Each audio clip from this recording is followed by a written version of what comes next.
20 Oktober 2020 kemarin, tepat 1 tahun Joko Widodo Ma'ruf Amin memimpin negeri. Dinamika peristiwa politik dan ekonomi begitu mendominasi. Belum lagi isu pandemi yang tak juga selesai. Beragam langkah ditempuh pemerintah semata agar kebutuhan publik terpenuhi. Mulai dari terobosan langkah di sektor ekonomi hingga pembentukan undang-undang yang justru berujung kontroversi. Revisi Undang-Undang KPK, Undang-Undang MK, Undang-Undang Cipta Kerja, tak ada yang tidak memancing polemik. Gejolak demokrasi juga terus terjadi melalui aksi protes dan demonstrasi.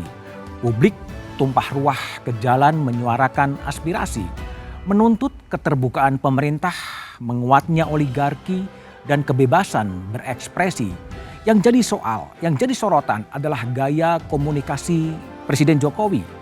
Di periode pertama, Presiden Jokowi dikenal luwes menyentuh berbagai lini, namun terasa berbeda dengan periode kedua kini. Sektor ekonomi pun ambruk dihantam badai pandemi, terparah dan masuk zona resesi. Lalu sampai di mana demokrasi di tahun pertama Presiden Jokowi? Akankah persoalan yang muncul di tengah pandemi mampu dibenahi? Inilah Satu Meja The Forum. Setahun Jokowi, demokrasi jalan di tempat, dalam tanda tanya.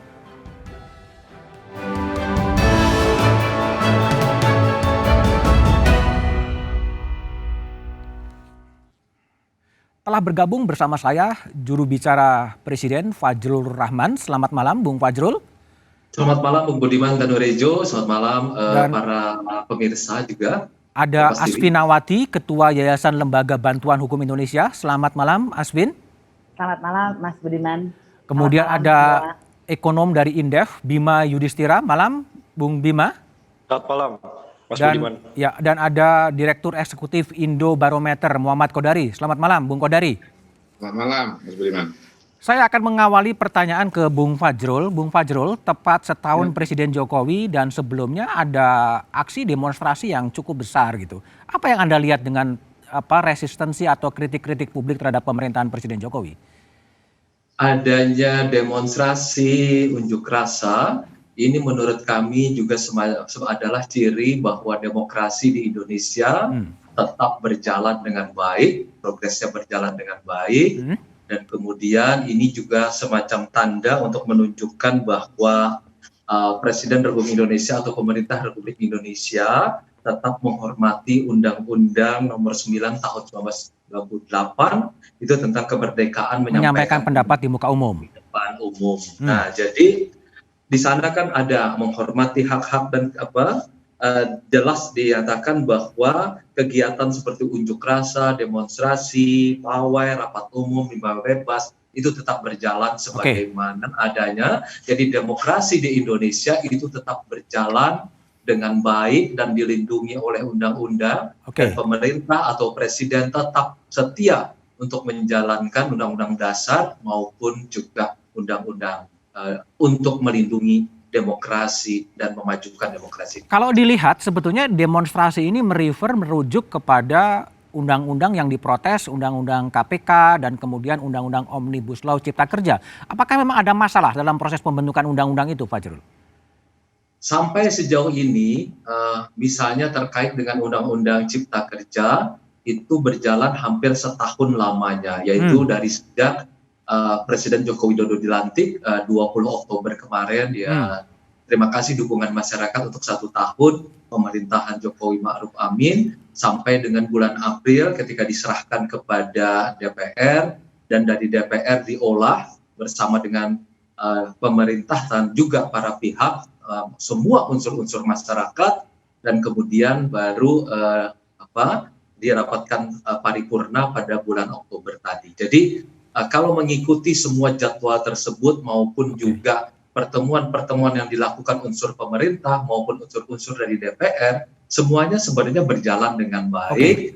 Bung Fajrul, tapi kalau kita lihat ya, komunikasi sudah dilakukan, rapat-rapat sudah dilakukan, tapi gimana sampai ada demonstrasi yang begitu masif terjadi? Ini semata-mata karena memang ketidakpuasan terhadap proses atau tidak kepuasan pada substansi undang-undang itu sendiri sebetulnya? Ada beberapa yang kami catat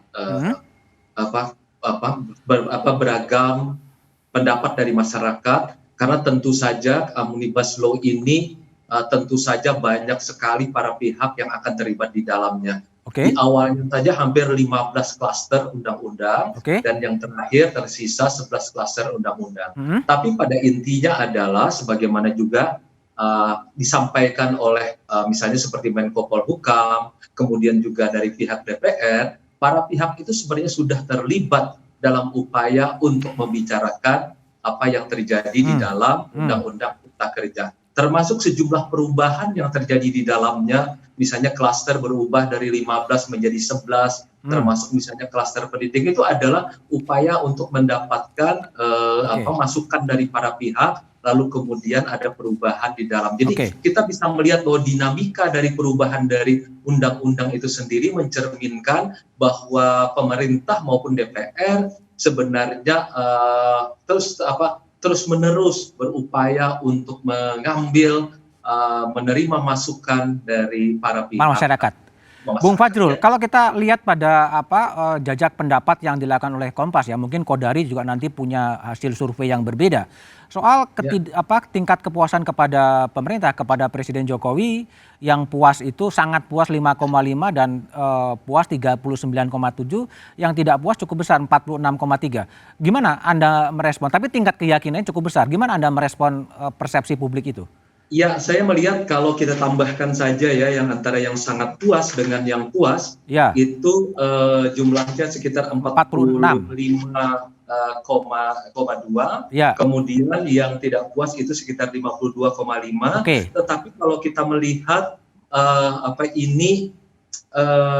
dalam margin of error, dalam marginnya sekitar 4,3 ya. Itu sebenarnya tidak terlalu signifikan perbedaan di antara yang puas dengan yang tidak puas. Tapi yang menarik sebenarnya adalah tingkat kepercayaan atau keyakinan pada masyarakat, terutama terkait dengan ekonomi, sosial dan budaya, kesehatan, perekonomian dan kesejahteraan sosial itu masih cukup tinggi. Baik, sangat tinggi, kecuali di wilayah sipil dan politik, itu penegakan hukum dan politik dan keamanan. Memang ada beberapa poin-poin tertentu yang masih dipersoalkan oleh masyarakat, terutama di politik keamanan, yaitu soal kebebasan berpendapat. Ini masih jadi bisa kita diskusikan lebih jauh, tetapi yang penting dalam kebebasan berpendapat, pemerintah tetap setia untuk menjalankan konstitusi dan undang-undang yang terkait dengan kebebasan berpendapat. Jadi hasil persepsi publik yang dipotret oleh Litbang Kompas dianggap sebagai sesuatu yang wajar seperti sekarang, meskipun dibandingkan yang lalu mungkin agak turun gitu. Kondisi ini kan dalam kondisi pandemi. 1 tahun.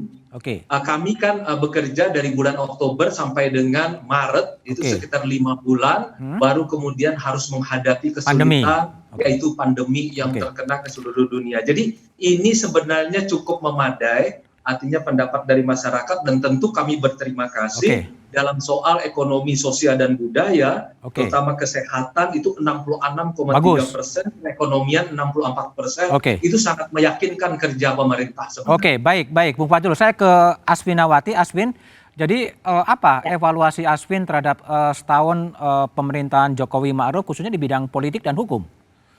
Ya, tadi menyambung dari Mas Fajrul, sebetulnya kebebasan berpendapat betul-betul diberangus ya. Diberangus?